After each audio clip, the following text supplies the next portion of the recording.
Now, as I'm sure you've all worked out, Fallen often plays a very supportive role on the T side of Overpass. He really wants to lock down any aggression from the CT side. As you know from watching the Fur video, Overpass is one of the best maps in the game where you can get aggressive on the CT side and make plays against the T side trying to go for a pick or whatever. In this first run here, he's just looking towards middle. See, players often pick there with AWP, or players will get aggressive. As you see here, you can often get a pick if a player tries to push out towards Fountain. Again, this is something Fur likes to do. If you haven't seen that, check out the video right there. It'll probably help you with a little bit of context as to how people play this aggressive CT style on Overpass. Now, after he's finished clearing out this, he's going to come and just push out towards a long, and they're one of the only teams that do this. Instead of just flashing over like most teams will do, he does a cheeky little run boost out here. He does this on Mirage as well, something SK like to do that I don't really see many other teams doing. And the hope is just catch someone off guard. Often a player will sit on that boost area, waiting for a flash to come over long, just sitting anti-flash.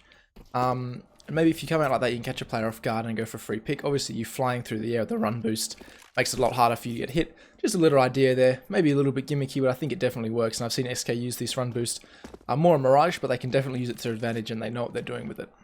Now, they're going towards B in this round. And again, we're going to see more supportive AWP role. We're not going to see Fallen going for these entry picks. They're actually going to go in towards short here. Just get a trade-off, nothing too exciting. But then Fallen's going to be the man with the utility, the flash and the molly. And his teammate's going to come out, he's going to be last out. And again, he's just going to be locking down these potential lanes that the other team can push down.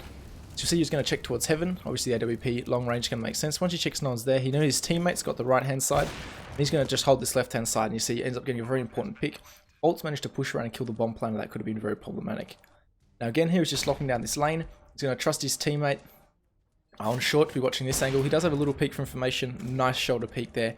There's not much to it. That's just a nice little check for information. The main thing to take away from this is the way that he just sits at this pillar and he just picks an angle and he kind of watches it for his teammate. Obviously, he looked towards heaven as we saw. And then more importantly, down the walkway, the one spot where his teammates weren't looking, just to make sure the bomb planner wasn't pushed onto.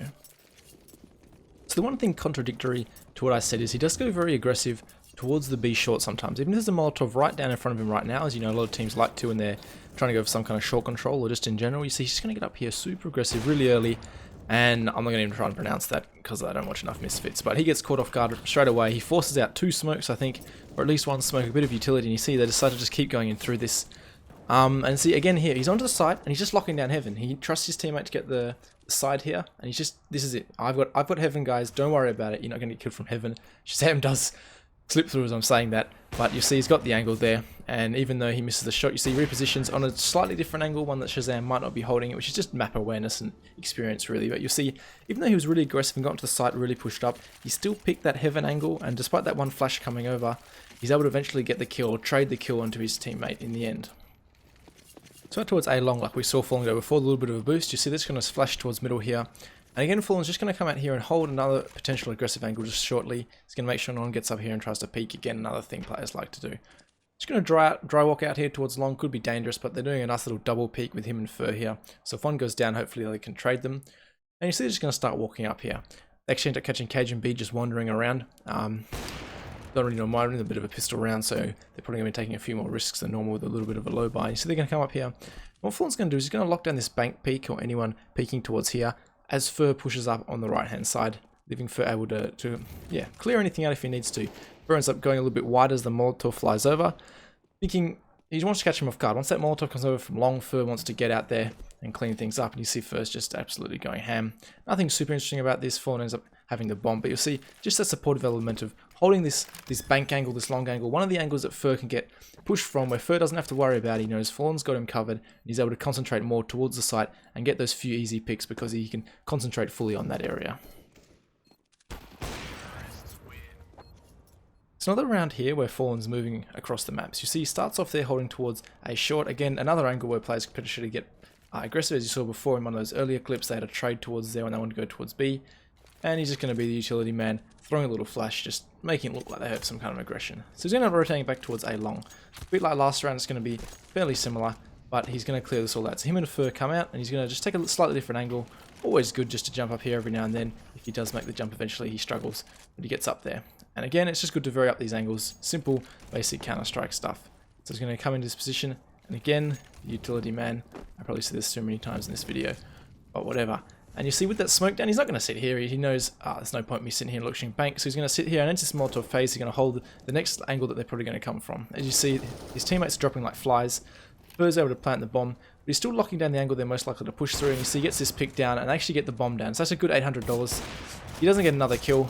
Maybe he does. No, he doesn't. But you just see how, depending on the smoke that's down, like he can't look towards bank that situation, so he's pushing up fast with his knife out, looking at the next most likely angle for a CT to push through and potentially take out the bomb planter.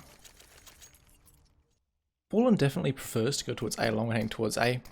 And you see here though, he does sometimes go up the bathroom area. I mean, I kind of included this clip just because there hasn't been many kills in this game. He doesn't get a whole pile of frags on the T side. As I said, as you've worked out, he just holds these lines, protects his teammates more than anything. So you see as they set up for this A execute, he's going to again be doing something similar. I'll just fast forward this, and he's going to be throwing his nades and also locking down the right hand side here. Or maybe he doesn't throw any nades. Maybe I'm mistaken. No, he's just locking down an angle. He makes sure no one's going to push through smoke into his teammates, and he's just going to push up here. I mean, there's nothing really much for him to look at here. I'm just going to lock down bank. Nice shot there onto him. Gets dinked up, so he ends up falling back. But he's just going to hold this left hand side again.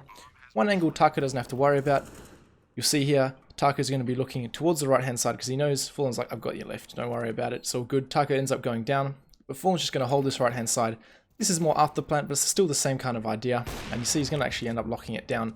Again, repositioning quite nicely here. He's not peeking all the way back out. And he's going to end up catching all the players off guard. And as I said, this is a little bit just of a highlight because that doesn't mean too many kills this round. He ends up catching them off quite nicely, but you see, still a good job of holding that left hand side angle. And you see how Taka adjusts where he's looking at, yeah, depending on what Fallen tells him. So I've done A long, A short, toilets, B long, B short. So one place left is connect down. He goes here as well.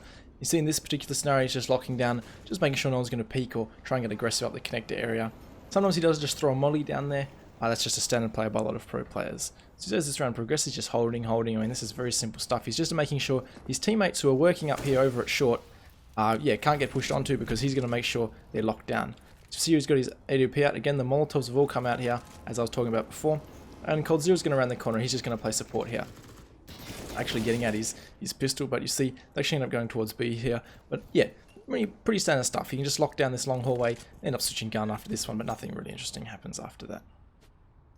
That's about it, guys. Maybe not the most interesting one as far as frags are concerned, but definitely a playstyle. If you're this kind of AWP, you can implement into your team. And in a team system, this potentially would work the best rather than just your random PUGs or MM games. But yeah, see what you can do with it. Make sure to subscribe if you haven't already, and I'll catch you guys in the next one.